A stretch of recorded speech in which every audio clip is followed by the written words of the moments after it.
সামৰণি পৰিল হাৰেং নৱজ্যোতি যুৱ সংঘৰ সোণালী জয়ন্তীৰ।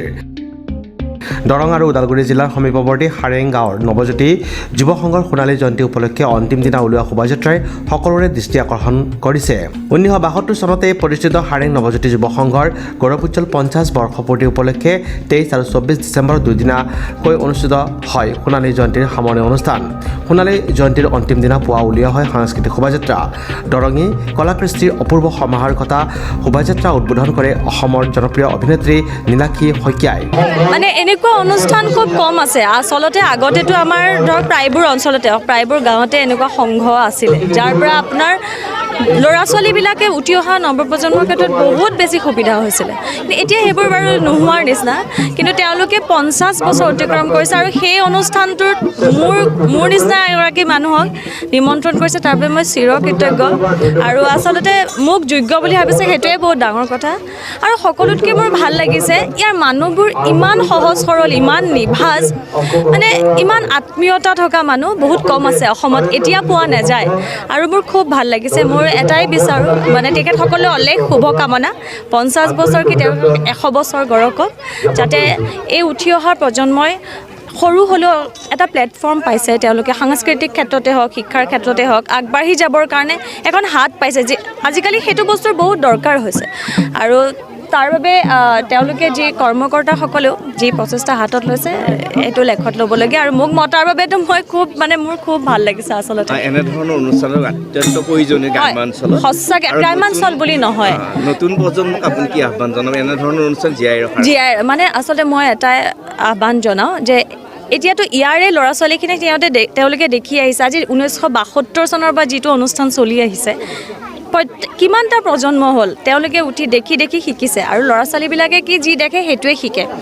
আমি ডাঙৰবিলাকে আগত যাব লাগিব, তেওঁলোক তেতিয়া পিছত আমাৰ পিছত যাব। গতিকে আমি যদি এনেকুৱা কিছুমান প্ৰচেষ্টা হাতত লওঁ, তেওঁলোকৰ কাৰণে আমাৰ মানে প্ৰায়ে কয় যে নৱপ্ৰজন্ম বিফলে গ'ল, কিবা হ'ল, কিন্তু আমি ডাঙৰবিলাকে যদি এনেকুৱা অনুষ্ঠানসমূহ আগবঢ়াই লৈ যাওঁ, ল'ৰা ছোৱালীসকলে এটলিষ্ট অসমীয়া কি বস্তু, আমাৰ সংস্কৃতি কি বস্তু, সেই সকলোবিলাক তেওঁলোকে ধৰি ৰাখিব পাৰিব।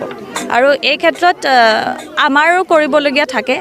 আমাৰ যিবোৰ আগতেতো সংঘ বহুত আছিলে, এনেকুৱা ক্লাববোৰ, এতিয়া ক্লাব নোহোৱা হ'ল। আৰু এই ক্লাবৰ পৰা কি হয়, মানুহৰ মাজত মিলা প্ৰীতিটো বহুত বাঢ়ে। ধৰক একেলগে আজিকালি সেই বস্তুটো নোহোৱা হ'ল, কিন্তু সেই বস্তুখিনি ল'ৰা ছোৱালীক দিব পাৰিলে আমাৰ ভৱিষ্যত প্ৰজন্মটোৰ কাৰণে খুব ভাল হ'ব বুলি মই ভাবোঁ। মুহূৰ্তত এনেধৰণৰ এটা সমন্বয় সেইটো বন্ধৰ সৃষ্টি হৈছে। হয়, নিশ্চয়। মানে কি হৈছে, ইয়াৰ মানুহবোৰৰ মাজত কিন্তু সেইটো বস্তু মই মানে লক্ষ্য কৰিছোঁ। ইয়াৰ আগতেও এটা অনুষ্ঠান আহিছিলোঁ বুলি কৈছোঁ মই, ইয়াৰ আগতেও মই দেখিছোঁ তেখেতসকলৰ মাজত ইমান মিলা প্ৰীতি, সকলো যেন বায়েক ভনী তেনেকুৱা। আৰু বাহিৰৰ পৰা এজন মানুহ আহিলে ইমান মৰমেৰে আঁকোৱালি লয়, সেইটো মানিব লাগিব। বেলেগ জেগাত আছেনে নাই মই নাজানো, কিন্তু ইয়াত সেই বস্তুটো সঁচাকৈ পাৰে। অসমীয়া জাতিৰ আদৰ্শ হ'ব পৰা অঞ্চল এতিয়াও বহুত বস্তু জীয়াই ৰাখিছে। কাৰণ তেওঁলোকক মই এতিয়া দেখিলোঁ ইয়াতে এটা ফিচাৰী আছে, সেই ফিচাৰীৰ পৰা তেওঁলোকে যি লাভ পায়, তাৰে ল'ৰা ছোৱালীৰ ক্ষেত্ৰত যিখিনি দুখীয়া ল'ৰা ছোৱালী আছে, শিক্ষাৰ ক্ষেত্ৰত তেওঁলোকে সেইখিনি বস্তু দিয়ে। বা অন্য অঞ্চলতো দেখিছোঁ ইয়াৰে যে তেওঁলোকে ফিচাৰী কৰে বা যিকোনো তাৰ পৰা যি পায়, আৰ্থিক যি সাহাৰ্য পায়, সেয়া তেওঁলোকে পিছপৰা লোকসকলৰ বাবে আগবাঢ়ে। বহুত ডাঙৰ কথা। আজিকালি ছাইডৰ ঘৰৰ মানুহৰ খবৰ ল'বলৈ সময় নাথাকে, কিন্তু ইয়াৰ মানুহে সিমানখিনি কৰিছে, সঁচাই লেখত ল'বলৈ। ইয়াৰ পাছতে অনুষ্ঠিত হোৱা মুকলি সভাখন সঞ্চালনা কৰে সোণালী জয়ন্তী উদযাপন সমিতিৰ সভাপতি সত্য কুমাৰ বৰুৱাই। মুকলি সভাখন উদ্বোধন কৰে চিপাঝাৰ সমষ্টিৰ প্ৰাক্তন বিধায়ক বিনন্দ কুমাৰ শইকীয়াই। সভাত মঙলদৈ লোকসভা সমষ্টিৰ প্ৰাক্তন সাংসদ ৰমেন ডেকা, কোচ ৰাজবংশী উন্নয়ন পৰিষদৰ অধ্যক্ষ কুমাৰ প্ৰণৱ নাৰায়ণ দেৱ, খৈৰাবাৰী সমষ্টিৰ MCLA ভৱেন্দ্ৰ বড়োৰ লগতে ভালেমান বিশিষ্ট ব্যক্তি অনুষ্ঠানত উপস্থিত থাকে।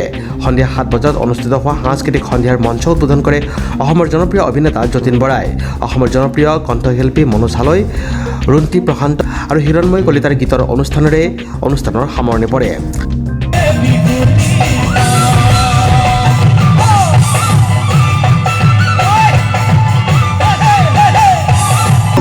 ভিতৰৰ অঞ্চলত আপোনালোকে সহযোগিতা কৰি আমাৰ এই অঞ্চলটোৰ বিষয়ে আপোনালোকে জ্ঞাত কৰাইছে সকলোকে।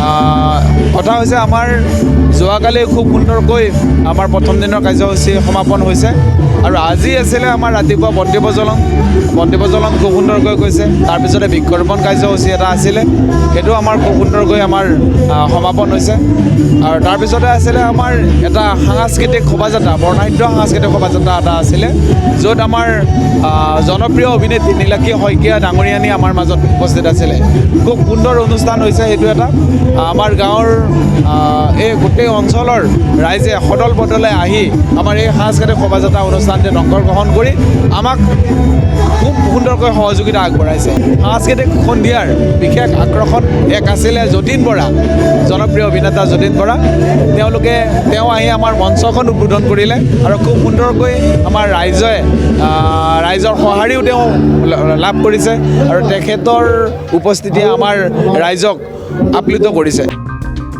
নামখলাৰ পৰা সুদৰ্শন কলিতাৰ ৰিপৰ্ট নিউজ এক্সপ্ৰেছ অসম